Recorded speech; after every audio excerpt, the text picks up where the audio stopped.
Hello guys, welcome back to the channel. आज है 17 मई 2026। आज की द हिंदू की वोकैब हम यहाँ डिस्कस करने वाले हैं। हम बेसिकली डेली ही हिंदू न्यूज़पेपर से वोकैब डिस्कस करते हैं जो स्पेशली एसएससी एग्ज़ाम के लिए होती हैं, राइट। और मैं आपको ज़रूर ये कहूँगी कि द हिंदू ज़रूर पढ़ें। मतलब बेसिकली आपको एडिटोरियल्स की फ़िलोसफी जानने के लिए हिंदू नहीं पढ़ना, आपको वोकैब, अपनी एरर स्पेलिंग्स और अपनी स्पेलिंग एरर्स और मतलब अपनी बेसिक नॉलेज, जो बेसिक बातें कई बार जीएस में पूछ लेता है द हिंदू से, वो चीज़ें देखने के लिए वोकैब पढ़ना है। तो एक दिन मैं ज़रूर आपके साथ ये शेयर करूँगी कि द हिंदू कैसे पढ़े एसएससी वाले बच्चे, राइट। कैसे उसका मोस्ट आउट ऑफ निकाल पाएँ, राइट। आज का फर्स्ट वर्ड है मेनेस। मेनेस ये नाउन की तरह भी यूज़ होता है और ये वर्ब की तरह भी यूज़ होता है, right. As a noun menace का मतलब होता है अ थ्रेट और डेंजर, खतरा किसी चीज़ से मिनेस कहलाता है, राइट। जैसे कि pollution has become a serious menace to society. As a verb भी इसका मतलब टू थ्रेटन होता है। अब 2 मिनट आप रुक के इसका नाउन का मतलब भी समझ लो और 2 मिनट रुक के वर्ब का मतलब भी समझ लो, ध्यान से देख लो चीज़ें, राइट। फिर मैं आगे आपसे एक क्वेश्चन करूँगी।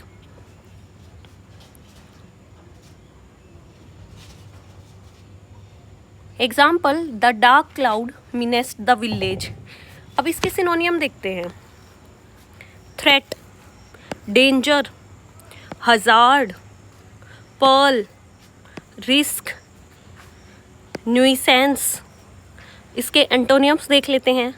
Safety, protection, security, benefit, blessings. अब देखो, ये जो वर्ड मिनेस है, ये कैसे एरर स्पॉटिंग में पूछा जाता है। आपको दे दिया जाएगा एक sentence, mobile addiction has become a menace for young students. अभी जब हमने इसका मतलब एज अ वर्ब देखा था तो हमने क्या ऑब्जर्व किया था? आप मुझे कमेंट्स में बताओ क्या ऑब्जर्व किया आपने।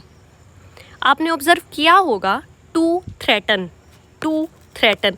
तो वहाँ से आपने एक चीज़ सीखी होगी कि जो वर्ड मिनेस है ये टू प्रीपोजिशन लेता है। टू के अलावा कुछ भी प्रीपोजिशन आएगी ना वो गलत हो जाएगी। तो ऐसे इस तरीके से ये वर्ड एरर स्पॉटिंग में पूछा जाता है।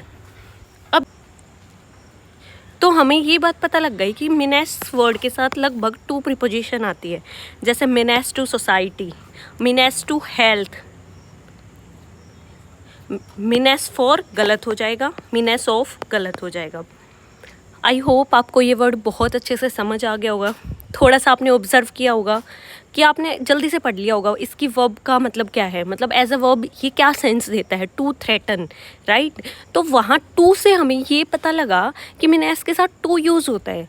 तो बस इसी तरीके से हमें हर चीज़ पे थोड़ा थोड़ा ध्यान देना है।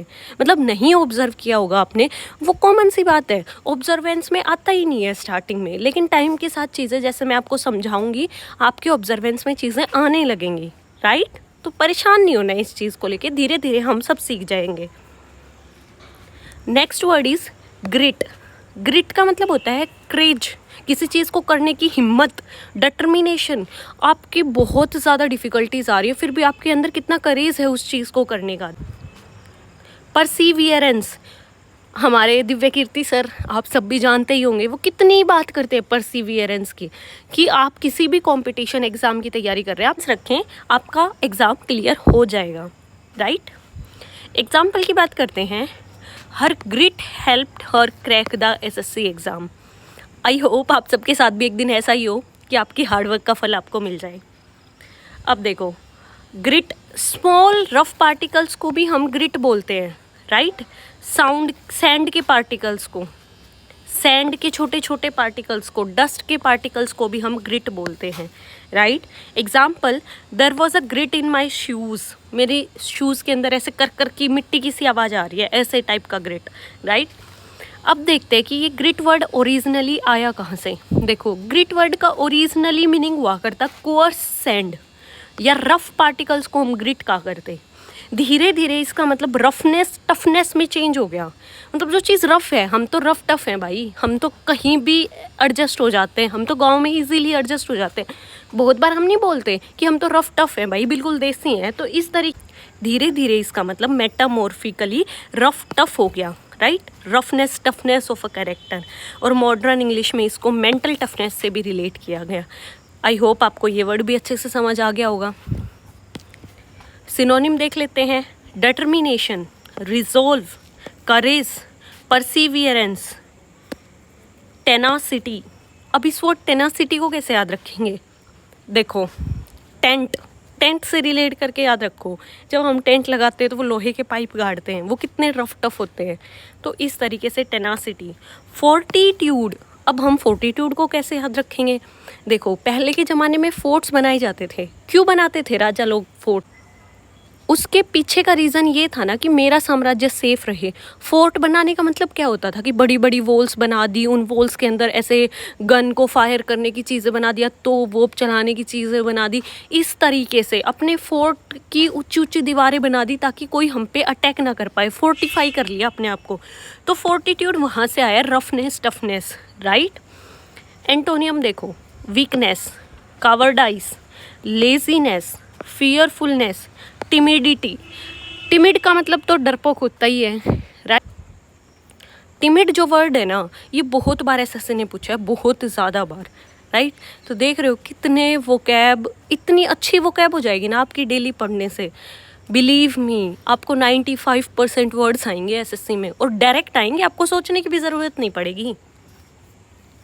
अब देखो, इस वर्ड के रिगार्डिंग मैं आपको एक टिप देती हूँ। जो ग्रिट है वो नाउन है, और ग्रिटी इसका एडजेक्टिव है। कैसे आएगा एडजेक्टिव? अ ग्रिटी परफॉर्मेंस, बहुत ज़्यादा हाई एनर्जी वाली परफॉर्मेंस टाइप, मतलब बहुत डिटर्मिनेशन से आपने परफॉर्मेंस दी, ऐसे type, right. Next word is pristine. Pristine, इसको हम कैसे प्रोनाउंस करेंगे? प्रिस्टीन, प्रिस्टाइन नहीं बोलेंगे, गलत हो जाएगा, प्रिस्टीन। अब देखो, प्रिस्टीन का मतलब होता है कंप्लीटली क्लीन, एकदम प्योर, एकदम ओरिजिनल चीज़ प्रिस्टीन कहलाती है। The beach remained pristine despite tourism. Tourism आ रहे हैं, लोग आ रहे हैं, लोग घूमने के लिए आ रहे हैं, बट फिर भी बीच एकदम साफ है, साफ सुथरा है, एकदम क्लियर है, प्योर है, अपनी ओरिजिनलिटी को मेंटेन करके रखा हुआ है, राइट। इस तरीके से ये वर्ड प्रिस्टीन यूज़ होता है। प्रिस्टीन का दूसरी सेंस होती है परफेक्ट कंडीशन, एकदम आइडियल कंडीशन है, उसको किसी ने छेड़ा ही नहीं तो वो परफेक्ट ही रहेगा, आइडियल कंडीशन में ही रहेगा। तो इसका दूसरा मतलब भी इसी सेंस में होता है। He keeps his car in a pristine condition, right. एकदम परफेक्ट कंडीशन में अपनी गाड़ी रखी हुई है भाई उसने। तो इस तरीके से ये वर्ड आप यूज़ कर सकते हो। इसके सिनोनियम देख लेते हैं। Pure, untouched, spotless, immaculate, unspoiled, perfect. एंटोनियम्स देख लेते हैं। Dirty, polluted, damaged, corrupted, tarnished, tarnish कर देना किसी चीज़ को, राइट, टार्निश्ड। अब देखो, एरर स्पॉटिंग में ये वर्ड कैसे पूछा जा सकता है। The lake remained pristine from pollution. अब फ्रॉम नहीं आएगा यहाँ पे। अब देखो, फ्रॉम क्यों नहीं आएगा? फ्रॉम नहीं आएगा तो क्या आएगा? देखो, फ्रॉम यहाँ पे इसलिए नहीं आएगा क्योंकि प्रिस्टीन का मतलब होता है प्योर, अनटच्ड, कोई क्लीन चीज़ या फिर कोई चीज़ जो अपनी ओरिजिनल कंडीशन में है। तो ये क्या बता रहा है आपको? क्या लग रहा है इसको सुन के? आप स्टेट बता रहे हो ना कि जो चीज़ है वो किस स्टेट में है, वो चीज़ प्योर है, इम्प्योर है, किस स्टेट में है बेसिकली। तो ये एडजेक्टिव है ना, ये विशेषता बता रहे हैं उस चीज़ की, उसकी क्वालिटी बता रहा है कि एकदम प्योर है भाई। तो इसलिए फ्रॉम नहीं आएगा। क्यों? क्योंकि फ्रॉम उन वर्ड्स के साथ यूज़ होता है जो बेसिकली सेपरेशन या रिमूवल को शो करते हैं। सेपरेशन या रिमूवल का यूज़ करना हो ना, हमें इस सेंस का यूज़ करना हो, तब फ्रॉम यूज़ होता है। जैसे फ्री फ्रॉम पोल्यूशन, पोल्यूशन से फ्री है हम, मतलब दो सेपरेट चीज़ हो गई, पोल्यूशन और हम। तो इस तरीके से दो चीज़ों को सेपरेट करना हो या फिर रिमूव करना हो, रिमूवल शो करता हो किसी चीज़ का, तब फ्रॉम आता है। तो अब देखते हैं कि इसका एरर फ्री सेंटेंस क्या होगा। The lake remained pristine despite pollution. या फिर आपको इस तरीके से भी आप इस सेंटेंस को इस तरीके से भी बोल सकते हो, the lake remained free from pollution. I hope आपको अच्छे से समझ आ गया होगा कि फ्रॉम क्यों नहीं लगेगा और डिस्पाइट क्यों लगेगा, right. Next word is salvage. Salvage, salvage का मतलब होता है to save, recover something from damage, damage से बचा लेना, सेव कर लेना, लॉस होने से बचा लेना, सेल्विज कहलाता है। नुकसान से किसी चीज़ को निकाल लेना सेल्विज कहलाता है। Example, fire fighters manage to salvage important documents from the fire. Fire से इम्पॉर्टेंट डॉक्यूमेंट्स निकाल लिए, मतलब जो फायर फाइटर्स आए थे उन्होंने जहाँ आग लगी थी वहाँ से डॉक्यूमेंट्स बचा लिए। तो इस तरीके से ये वर्ड सेल्विज यूज होता है, राइट। दूसरा, जब आप कोई प्रॉपर्टी या आइटम को रिकवर कर लेते हो आफ्टर एक्सीडेंट या डिज़ास्टर, उसको भी हम सेल्विज बोलते हैं, उसको भी हम सेल्विज बोलते हैं, राइट। जैसे आपने कोई डॉक्यूमेंट्स बचा के लाए हो या कुछ मतलब बचा लिया, मतलब रैकेज होने के बाद कोई चीज़ बचा लिया आपने, तो वो सेल्विज कहलाता है। Example, the salvage from the ship rack was valuable, मतलब शिप रैक से, शिप के मलबे से जो सेल्वेज निकला वो बहुत ज़्यादा वैल्यूएबल है। तो इस सेंस में ये वर्ड यूज़ होता है। अब देख लेते हैं कि ये वर्ड निकला कहाँ से है। तो ये सेल्वेज वर्ड जो है ये एक लैटिन वर्ड सेल्वेयर से निकला हुआ है। सेल्वेयर, सेल्वेयर का मतलब होता है to save, to salvage, to save, किसी चीज़ को सेव करके रखना, राइट। और इसी रूट वर्ड से, सेल्वेयर से ही दो वर्ड और निकले हैं, एक सेव, एक सेल्वेशन, सेल्वेशन, राइट। सिनोनियम देख लेते हैं, rescue, recover, save, retrieve, preserve. Antonyms देख लेते हैं, destroy, lose, ruin, waste, damage. अब देखो, ये जो सेल्वेज है इसकी वर्ड की फैमिली को समझ लेते हैं कि कैसे ये नाउन के रूप में या वर्ब के रूप में आएगा या फिर कैसे एडजेक्टिव के रूप में आएगा। देखो, सेल्वेज जो वर्ड है वो नाउन या वर्ब दोनों की तरह काम करता है, और सेल्विजेबल का मतलब होता है एडजेक्टिव है, ये एक मतलब बचा लाए आप वो फाइल, एडजेक्टिव है, विशेषता बता रहे कि फाइल एकदम सेफ कंडीशन में है अब, right. The files are still salvageable, right, इस तरीके से। नेक्स्ट वर्ड इज़ ओवरवेटेड और ओवरवेटेड, मतलब इसमें डैश लगा के भी लिख सकते हैं। अगर आप इन दोनों वर्ड्स के बीच में डैश नहीं लगाएंगे तो वो एरर बन सकता है, तो ये चीज़ आपको ध्यान रखनी है, या तो दोनों को साथ लिखना है या बीच में डैश लगाना है, राइट।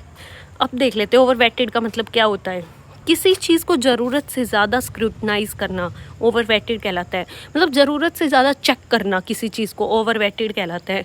मान लो आप नौकरी लग गई, एक्सेसिव डॉक्यूमेंटेशन चेक हो रहा है, मतलब बहुत ज़्यादा डॉक्यूमेंट्स चेक कर रहे हैं आपके, बार बार मैच करके देख रहे हैं कुछ ना कुछ निकालने के लिए, कमी निकालने के लिए, तो तब ये वर्ड ओवरवेटेड यूज़ होता है।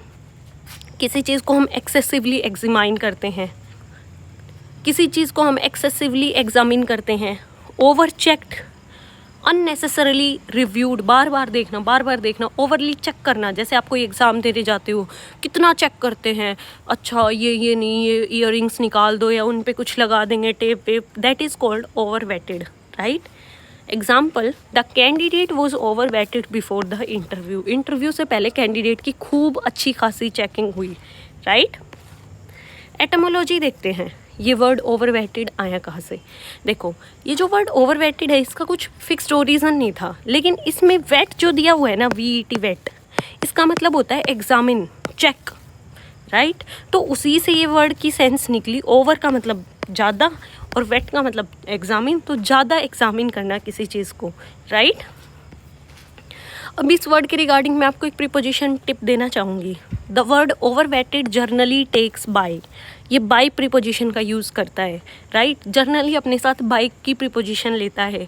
Example, the proposal was overweighted by the committee, committee ने उसको बहुत ज़्यादा चेक किया, और ऑटोमेटिक बाय लेगा, बाय द इंटरव्यूअर, इंटरव्यूअर ने आपको बहुत ज़्यादा चेक किया, किसी के द्वारा आपको बहुत ज़्यादा चेक किया जा रहा है ना, तो बाय तो ये लेगा ही लेगा। आई होप आपको ये वर्ड बहुत अच्छे से समझ आ गया होगा। आज के सारे ही वर्ड्स आपको इंटरेस्टिंग लगे होंगे, नया कुछ सीखने को ज़रूर मिला होगा आपको। अगर आपको वीडियो अच्छी लगे तो प्लीज़ लाइक शेयर सब्सक्राइब ज़रूर करें।